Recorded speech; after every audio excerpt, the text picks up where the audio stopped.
mais um vídeo, mais uma aula sobre saúde da mulher. Eu sou Carla Queiroz e estou aqui para ajudar você a ampliar a sua consciência e compreender o significado das doenças na sua vida. Você sabia que toda doença tem um fundo emocional, psicossomático?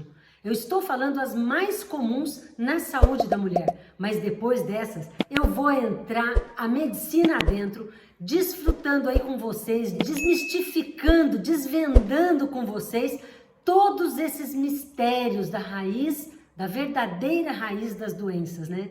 E aí eu quero lembrar vocês o seguinte: hoje a medicina está negligenciando demais o ser humano e olhando excessivamente, demasiadamente para a doença, esquecendo de olhar quem está doente, quem está por trás daquela doença, aquele ser humano com todas as seus traumas, a sua experiência de vida, os seus problemas, as coisas boas e as coisas ruins que trouxeram ela àquele ponto, a ponto de adoecer. E a medicina não faz isso. Hoje a medicina está treinada a seguir protocolos, ou seja, desconfia que é uma doença, mete um questionário, faz o protocolo, pede aqueles exames, vem aquela bateria de exame, o médico sequer olha se a pessoa está com anemia. Antigamente a gente olhava aqui embaixo do olho simplesmente para dizer, você está anêmica. Hoje não, pede 10 exames só para dizer se a pessoa está anêmica ou não.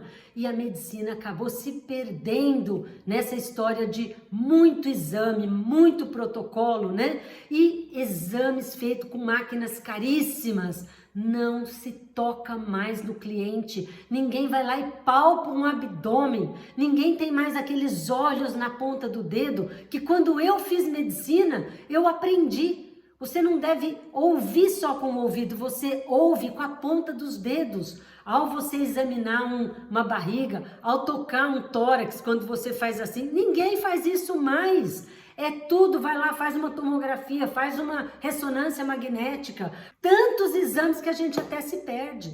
E o cliente acaba ficando esquecido nessa história, a ponto, gente, de muitos clientes, quando voltam com o resultado do exame, o médico é capaz de dizer, manda trazer o exame, a secretária traz o exame e deixa o doente na sala de visita, na sala de espera. Ele não olha para o doente, ele olha para o exame. E depois ele medica o que está escrito no exame e manda a secretária entregar na mão do cliente. Muita coisa pode acontecer naquela semana onde você fez o atendimento médico, pediu o exame e essa pessoa voltou. Às vezes você tem que olhar da cor da pele dessa pessoa. Se ela tem um problema de fígado, ela pode estar amarela, né? E tantas outras coisas podem estar acontecendo. Fora isso, gente, tem o emocional.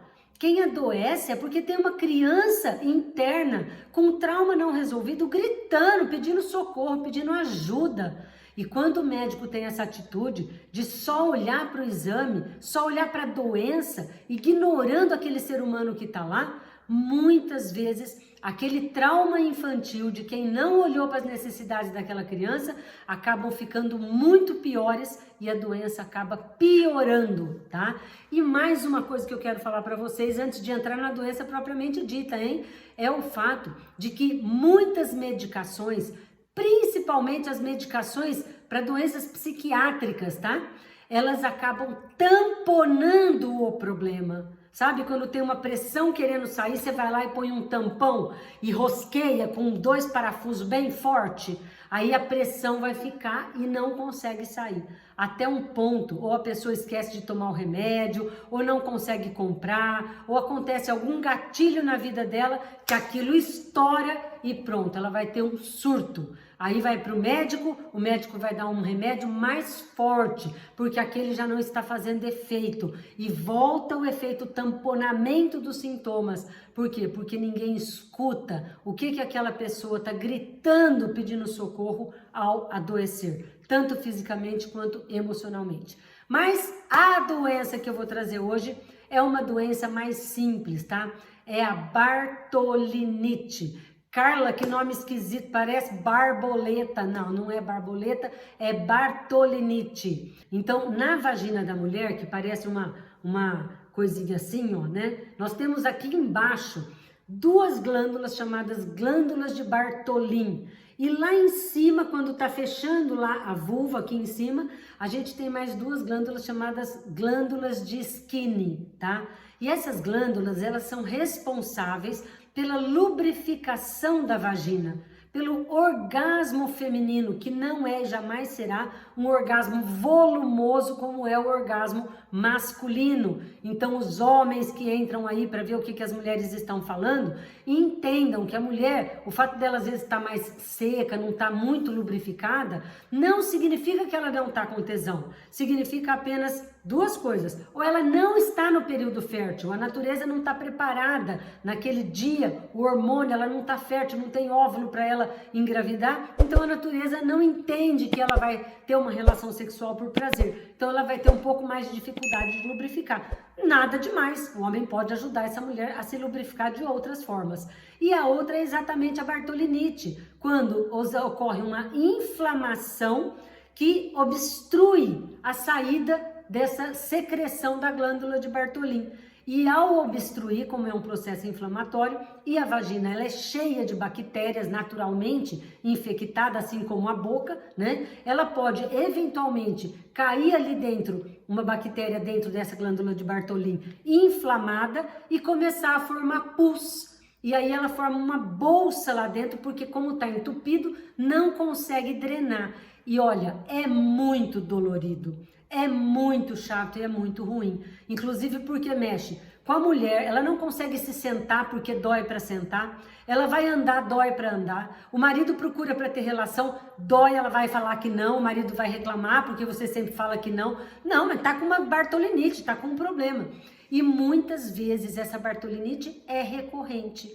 Então, isso também pode acontecer, mas não é tão comum com as glândulas de Skinny, que são as glândulas mais de cima, tá bom? E aí sim, a gente precisa agora olhar o que está acontecendo com essa mulher, né? Qual foi o gatilho para essa glândula, que era para ser uma coisa que ajuda ela a ter prazer, ter obstruído, ter gerado aí uma bartolidite, uma inflamação, uma captação de secreção de pus ali naquela região, né? E aí você vai entender, quando você busca o que estava acontecendo na tua vida quando você começou a ter bartolinites de repetição, porque isso é outro problema. Muitas vezes, se você não olhar para a raiz do problema, essa bartolinite vai ser curada, mas ela pode recidivar, tá? E é uma coisa simples? É, mas às vezes essa bartolinite precisa até de uma drenagem cirúrgica. Então não pode ser uma coisa tão simples se ela tiver que acabar em cirurgia, né? Mas se você tiver com esse problema, procure precocemente o seu ginecologista, porque muitas vezes com um tratamento de anti-inflamatório e antibiótico, você consegue reverter o quadro sem que precise ir para uma cirurgia. E às vezes a cirurgia, quando o quadro está muito ruim, é retirar aquela glândula e a pessoa vai ficar sem a glândula. Ficando sem a glândula, ela vai ter uma diminuição importante da sua lubrificação vaginal. Ai, Carla, então a mulher só lubrifica por essas 4 glândulas, 2 pequenas embaixo de Bartholin, 2 pequenas em cima de Skinny? Não, a gente tem também um transudato vaginal que encharca a vagina quando a gente está no período fértil, quando a gente está pronta para ter uma relação que vai chegar numa procriação, né? Porque a natureza, ela quer a procriação da espécie, né? Ela não está preocupada com o prazer. O prazer é dado para garantir a procriação da espécie. Mas enfim, então existe também uma lubrificação vaginal que vem de um transudato. A vagina transpira, transuda, e aí ela fica úmida também, tá bom? Então não se preocupe se um dia você precisou fazer uma bartolinectomia, que é a retirada da glândula de Bartholin, porque você continua com capacidade de se lubrificar normalmente, tá? Então vamos agora trabalhar na sistêmica? Qual é a raiz das doenças que envolvem essa região de glândulas de Bartholin, né? São as mesmas da anorgasmia, as mesmas da dispareunia. Por quê? Porque ela não foi autorizada, ela não foi abençoada a ter relação sexual prazerosa por alguma coisa que foi falado na vida dela. E às vezes nem sempre, tá? Nem sempre é na família de origem. Às vezes um primeiro namorado criticou ela porque ela já era larga, porque ela não tinha ímen, e começa a trazer para essa pessoa um sentimento de culpa. Culpa por quê, gente? Hoje em dia, se você tem uma atividade sexual com o primeiro parceiro, onde você achou que aquele cara era perfeito, que ele ia ser o homem da tua vida, mas depois não deu certo, a gente tem todo o direito do mundo, gente, de ter um segundo, um terceiro e um quarto. Isso não deve ser julgado por homem nenhum, né? Já pensou se a gente também fosse julgar o homem? Ele só é bom se ele nunca tiver tido uma relação sexual? De jeito nenhum. Tanto um quanto o outro podem aprender a se tornar cada vez melhor sexualmente com experiências diferentes, tá? O que não significa que se você só teve relação sexual com o teu parceiro, nunca conheceu outro homem na vida,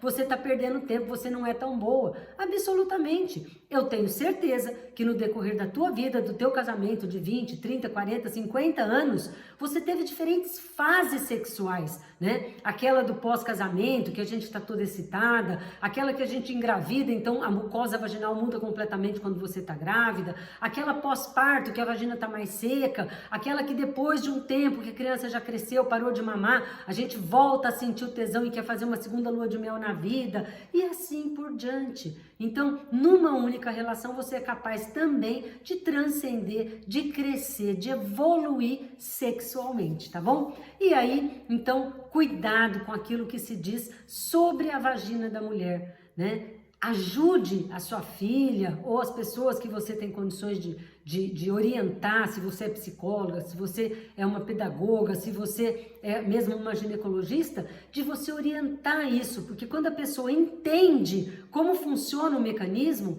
ela entende que a culpa não é dela. Ela vai desmontar toda aquela psique doentio que colocaram nela, toda aquela culpa que implantaram nela, como o sexo sendo algo vergonhoso, algo pecaminoso, algo que seja contra, né, as normas e as leis aí divinas e da natureza e da igreja, né?